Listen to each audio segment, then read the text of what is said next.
ମଲ୍ଲିପଶିରେ ସୁଭଦ୍ରା ରଥକୁ ଟାଣିଲେ ମହିଳା।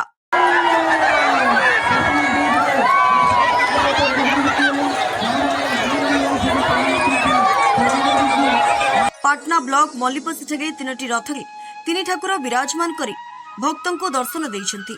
मल्लिपशिठे आयोजित रथयात्रा पाखापाखि 50,000 भक्तों समागम होइछि। 3 ठाकुर को प्रथमे छिरापहरा सेवक राजा रवीन्द्र नारायण सिंह द्वारा संपादित होइतिबा बेले पंडित कुर्णीमणि षडंगी और पंडित क्षीरोद चंद्र मिश्र अन्य पंडित माने सामिल होई पूजार्चना कार्य संपादन करथिले। यज्ञ कार्यकर्ता रूपे पार्थ सारथी वेज और तांकर पत्नी दीप्तिमयी बारिक पूजा विधि संपादन करथिले। मल्लिपशिठे होइतिबा रथयात्रा पुरी शंकराचार्य अनुमति अनुसार प्रतिवर्ष यह रथयात्रा अनुष्ठित होई आसुछि। ଏହି ରଥଯାତ୍ରାକୁ ଦାରୁବ୍ରହ୍ମ ପ୍ରତିଷ୍ଠା ସଂସାର ଦ୍ୱାରା ଏବଂ ଆଦିତ୍ୟ ବାହିନୀ ଏବଂ ଆନନ୍ଦ ବାହିନୀ ସହଯୋଗରେ ଅନୁଷ୍ଠିତ ହୋଇ ଆସୁଛି। ଏଠାରେ ଦେବୀ ସୁଭଦ୍ରାଙ୍କ ରଥକୁ କେବଳ ମହିଳାମାନେ ରଥକୁ ଟାଣିଥାନ୍ତି। ଜଗନ୍ନାଥ ଏବଂ ବଳଭଦ୍ରଙ୍କୁ ପୁରୁଷମାନେ ଟାଣିଥିଲେ। ଏହି ରଥଯାତ୍ରାରେ ସାଂସଦ ଅନନ୍ତ ନାୟକ, ପାଟନା ବିଧାୟକ ଅଖିଳ ଚନ୍ଦ୍ର ନାୟକ, ସାଂସଦ ପ୍ରତିନିଧି ପ୍ରହ୍ଲାଦ ପଲେଇ ଏବଂ ପୂର୍ବତନ ବିଧାୟକ ଜଗନ୍ନାଥ ନାୟକ ସमेत ମୁସାଖରୀ ପଞ୍ଚାୟତର ସରପଞ୍ଚ ଭାମାମଣି ଦାସ, ପୂର୍ବତନ ଅଧ୍ୟକ୍ଷ विश्वनाथ नायक आज रथयात्रा को शांति श्रृंखला करने पाटना थाना पुलिस पक्षर व्यापक व्यवस्था कर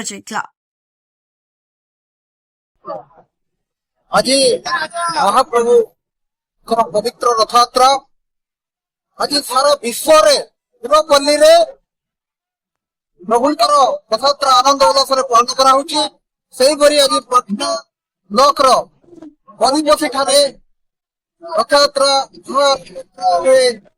उत्साह उल्लास लक्ष लक्ष भक्तर गहन आज रथयात्रा आदेश चली। मल्लिपशिठे प्रतिष्ठित अंचल पाटना ब्लॉक पवित्र बैतरणी अववाहिका अंचल अवस्थित आज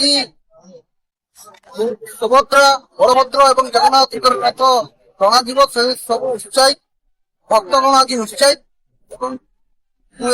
महाप्रभु की प्रार्थना करंचल शिष्य सामने भरी रहू समस्त उन्नति कामना कर सुस्थ अंचल अन्य मानसा दौ प्रभु पाखे समस्त लीन हो जाते। केन्दुझर जिला प्रतिनिधि दशरथ बारिक रिपोर्ट, स्वतंत्र ओडिशा लाइव।